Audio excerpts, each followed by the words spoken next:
Our Across the Aisle segment tonight, 100 Days of Horror. That's what the New York Times calls President Trump's first 100 days in office.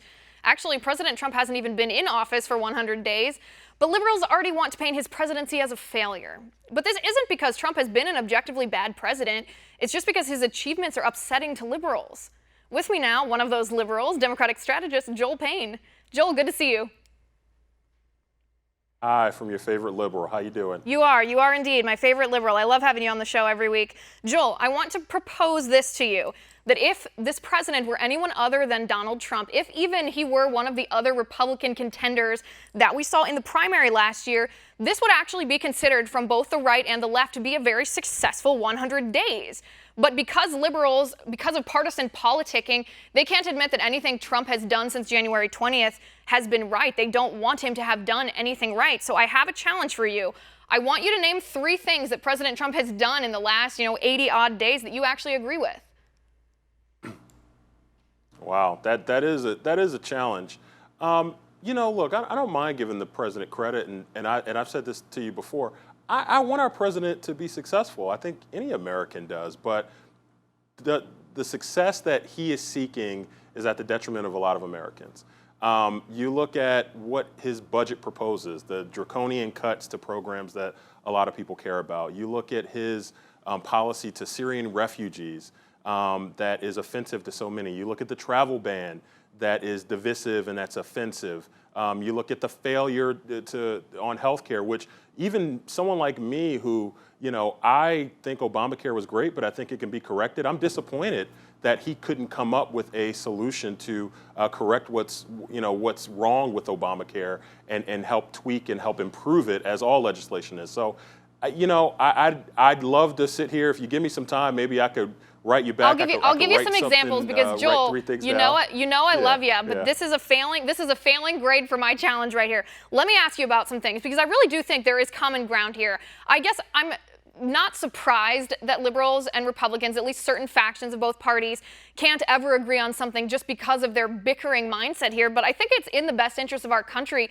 to do that, to actually come to the middle, meet in the middle sometimes. So let's talk about some of these things that I think, partisan bickering aside, we probably do agree on. In the first 100 days, let's start with sanctuary cities. I know this, in a sense, has been tied to the greater scope of immigration, which Republicans and Democrats don't agree on.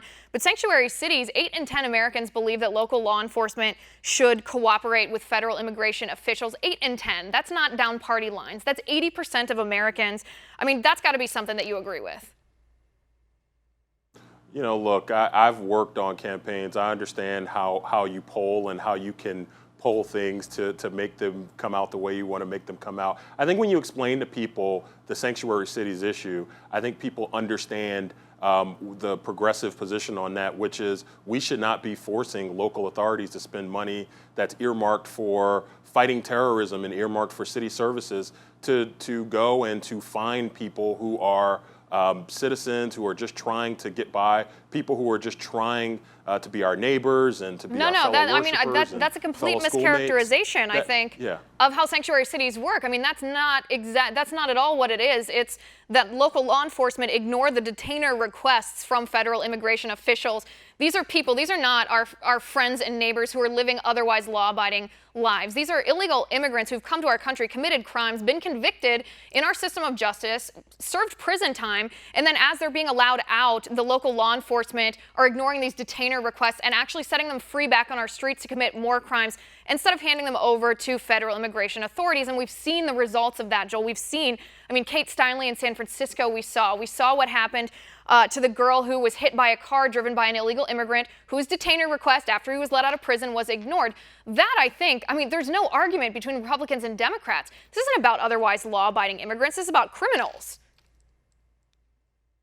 Yeah, and we just look at that differently. Look, I don't think anybody thinks that anyone who commits a crime, black, white, Hispanic, born in America, born in another country, they should be prosecuted, they should be found. But that's not what this is about. This is about the type of climate and the type of environment that we want to create. I will also say, too, I think it's interesting. I think you should ask your question to the president, whether he thinks this was a successful 100 days.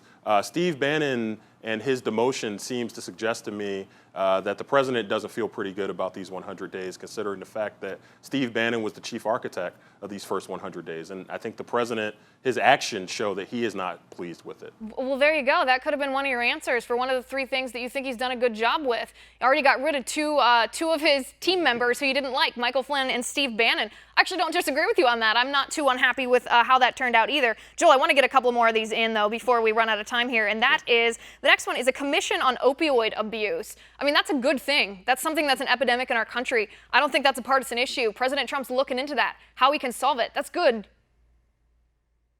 Sure, yeah. Look, and you know, there are going to be things that I like and I dislike about any president. There were things that I liked and disliked about President Obama.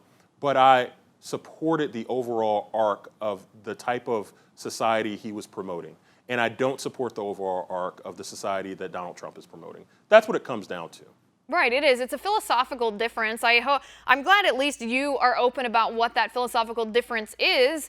The difference between limited government, where power is given back to the states, back to the people, versus the higher spending, higher tax, larger government, administrative state that President Obama rolled in. I mean, we see the difference in people's lives. I guess I'm not sure how Democrats can still believe in that, how Democrats can still support that when we see that it didn't help people, that people were less safe, less prosperous, less happy, and had less opportunity. Yeah, I mean, and again, you know, you may have been living in a different country the last 8 years, but I felt pretty good about President Obama and the type of society he was fostering and the security he was providing and the type of future he was helped charting for our country. So we just look at things differently. I will say, though, you know, I want the president to take a lesson from these first 100 days in that you cannot govern all the way to one side or to another side. I want him to work with Democrats. I want him to reach out and say, Chuck Schumer, Nancy Pelosi, Steny Hoyer, you know, let's work together. Let's figure out infrastructure spending. Let's figure out tax reform. Let's figure out an Obamacare fix. I want him to do that. Right, but last question. We're almost out of time. They're already telling me we're out of time. But how can he do that? How can he reach out to Chuck Schumer when, for example, Chuck Schumer was the one leading the charge against Justice Neil Gorsuch, after the American Bar Association said that Gorsuch was qualified? I mean, it's 2 sides of the same coin. You say that Trump can't govern from one extreme end of the aisle, but if Chuck Schumer is not willing to come to the reasonable conclusion that Gorsuch is a qualified Supreme Court justice, then what purpose does it serve that Trump trying to come to the middle? Yeah, and I know we're short on time. Senator Schumer took that action because that Gorsuch seat was a stolen seat. Merrick Garland never got don't a fair even chance give me at being that. heard. So that's what that is. No, that's Joel. You're better than that argument. We are out of time. We'll have to pick this up next week. Thanks for being here.